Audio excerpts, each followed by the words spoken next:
All right, let me take you inside something that's been brewing just beneath the surface of the NFL.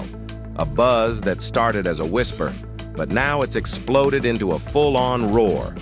And right at the center of it all, Cleveland, Ohio. Yeah, I know how that sounds, but I'm not exaggerating here. What we're witnessing might be the start of something massive, something nobody saw coming, but now it's unfolding right in front of us. If you've been paying any attention, if you've caught even a glimpse on Twitter, heard a quick mention on the radio, or maybe stumbled across some leaked mini-camp footage, then you probably felt it too. That shift, that jolt. And it's all circling around one name, Shedeur Sanders. That's right, Shedeur Sanders, the rookie, the fifth-round pick, Deion Sanders' son. Most folks thought he'd just quietly sit back, learn the ropes, carry a clipboard, and maybe fight for a backup job someday. That was the plan. That's what the depth chart told us. That's what all the analysts predicted. But Shedeur, he clearly didn't get that memo, because whatever script he was supposed to follow, he's tossing it right out the window and writing a brand new one in Cleveland Browns camp. And I need you to really sit with how insane this actually is. This isn't your average rookie flashing in some no-pads, low-pressure drill.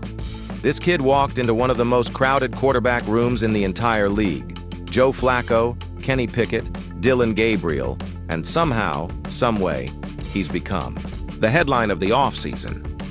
By the way, if you're enjoying this, go ahead and hit that subscribe button, smash that like, and let me know what you're thinking in the comments.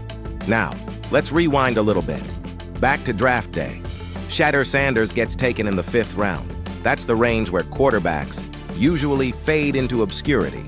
Most are camp arms or long-term projects.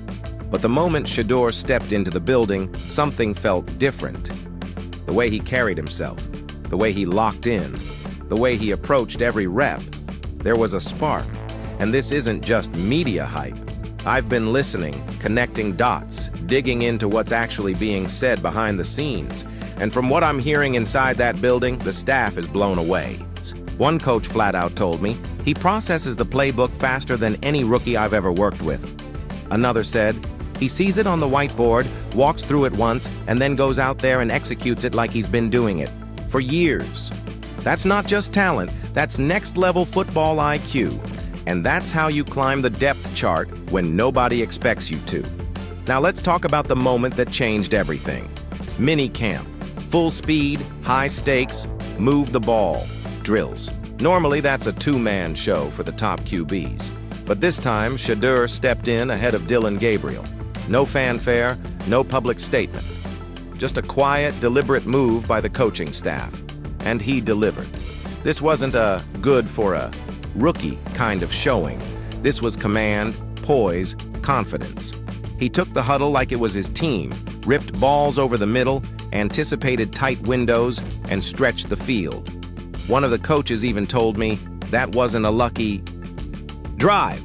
That was a message. Remember, this is the same Shedeur Sanders who got sacked over 90 times at Colorado and still managed to complete over 71% of his passes, 74% last year alone. That's not just impressive, that's absurd. Most guys get rattled under that kind of pressure.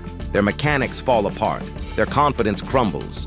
But Shedeur, he stood in the fire and kept delivering. And now he's got a real offensive line in front of him. He's surrounded by NFL talent, and he's thriving. I've watched every clip I could find. I've scoured every leak. And the word I keep coming back to? Precision. These aren't lucky completions. These are NFL throws, sideline fades, timing passes over linebackers, laser beams in tight red zone windows. And it's not just me noticing. Camp reporters are saying he's making fewer mistakes than anyone else in the room. And let's be real, this quarterback competition is wide open. No disrespect to Pickett or Flacco, but there's no established superstar here. The door is cracked wide, and Shedeur Sanders is pushing it open. Now look, I know some of you are probably saying, chill, it's early. And you're not wrong. No pads yet, no preseason. But you don't need game day fireworks to recognize when something special is happening. When a rookie shows up and starts making real noise this early, that's not smoke, that's fire. And everyone in that building knows it. the staff, the front office, and yeah, even the veterans, especially the other quarterbacks in that room. They feel it. Because this isn't just about arm strength. This is about leadership, charisma, mental sharpness, and poise under pressure. It's about Shedeur stepping into that spotlight and handling it like he's been here before. So what does all of this mean? It means we have a real quarterback battle on our hands. And the guy no one expected to contend, he might just be the one leading this franchise. I'm watching every snap, every throw, every decision. Because if this keeps up, we might be witnessing one of the greatest draft steals in recent NFL memory. Now, if you haven't already, go ahead. Hit that subscribe button, drop a like, and share your thoughts in the comments. Your support keeps this channel going. Let's pivot for a moment and talk about what it really means if Kenny Pickett is the Week 1 starter. This isn't just about football, it's about survival. If Kevin Stefanski goes with Pickett, he's telling us everything we need to know, that his job is on the line right now, that every game could be his last. Pickett's not flashy, but he's safe. He knows how to manage a game, and that's what coaches turn to when the pressure's coming down from ownership and fans alike. But if Stefanski puts Shedeur out there in Week 1, that says something totally different. That says this team is building, that the front office is giving Stefanski some grace, some breathing room, that he believes in Shedeur's upside. And from what I heard inside that building before all this hype exploded, the plan was never to give Shedeur a real shot at the job. He was supposed to be a long-term project, practice squad guy at best. But then they saw the tape, and everything changed. They watched him process, throw, lead, and suddenly, the plan didn't make sense anymore. Now, Stefanski's caught in a brutal catch-22. If he goes with Pickett or Gabriel and they tank, he's gone. If he gambles on Shedeur and the rookie struggles, same result. But the difference is, one path builds toward the future, and one doesn't. And here's the crazy part. Players are already rallying around Shedeur. Not quietly, not in whispers. We're talking veterans, captains. Myles Garrett himself went on record saying, Shedeur shows up every day with a smile and energy that inspires those around him. That's not just a compliment, that's a cultural shift. That's your locker room choosing a side. And then the coaching staff handed him first-team reps, not as a gesture, but as a test. And so far, he's passing, maybe even acing it. If I'm Stefanski, the only reason I start Flacco or Pickett is if I'm in full-blown damage control mode. Because let's be honest, if this team starts the season with one of the vets and stumbles out the gate, Stefanski and Andrew Berry are probably gone. That's the nature of the business. And that long-term plan, it's already unraveling. Shedeur wasn't supposed to be ready, but the film doesn't lie. The reads, the timing, the anticipation, it all lines up. And now the decision-makers are asking themselves, did we just stumble onto something we can't ignore?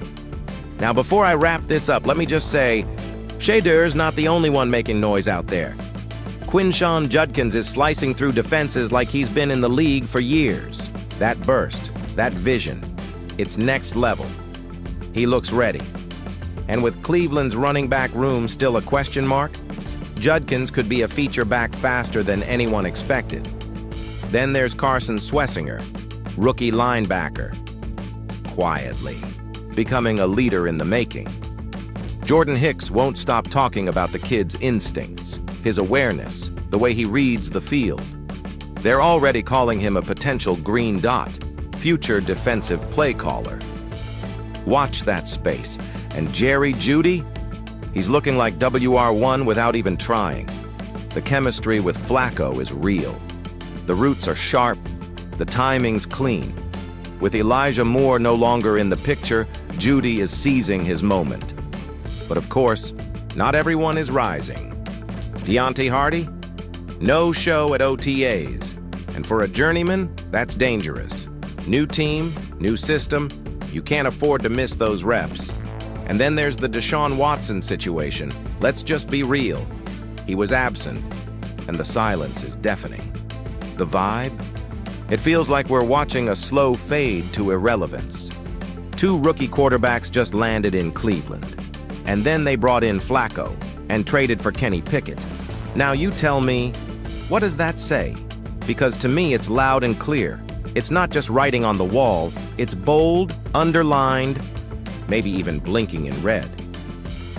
When you take Deshaun Watson's injury history, the off-field baggage, and a steady decline in play, the path back to being the guy feels more like a tightrope walk over a canyon. Let's be real. Watson being QB5, that's not a slide. That's a free fall. And speaking of Kenny Pickett, what is his role in all this? Is he just an insurance policy, trade bait? Honestly, it might be both.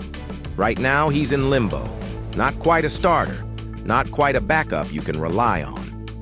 But I'll tell you one thing. The arrow is pointing down. Pickett is technically QB2 right now, sure.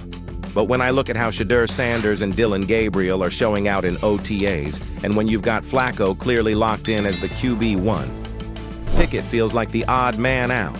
And let's not sugarcoat it. His 2024 tape? Mediocre at best. 1 touchdown, 1 interception, 5 games. That doesn't scream franchise QB to me. It whispers backup. And maybe that's the silver lining here. If Pickett can't climb the depth chart, maybe the Browns can get some value back for him. Ship him off for a 5th or 6th rounder. That might be the smartest move for everyone involved. But hold up. Don't get too comfortable because we're just scratching the surface here. That was wave 1 of the seismic shakeups coming out of OTAs. These are names you've got to keep on your radar. Futures may already be written, and yet, we're only halfway through this thing. The second half? It's going to cut even deeper into what the 2025 Browns are shaping up to be. Because if you're paying attention, these OTAs weren't just a casual run-through. They gave us real clarity. We're starting to see the shape of what's coming, and Browns fans, let me tell you, this team is standing at a crossroads. Every position group is being redefined. Coaching staff is showing zero hesitation. They're handing out legit reps to rookies. They're testing the vets. And they're making it clear. Reputation doesn't mean a thing anymore. It's perform or pack. Simple as that. Let's circle back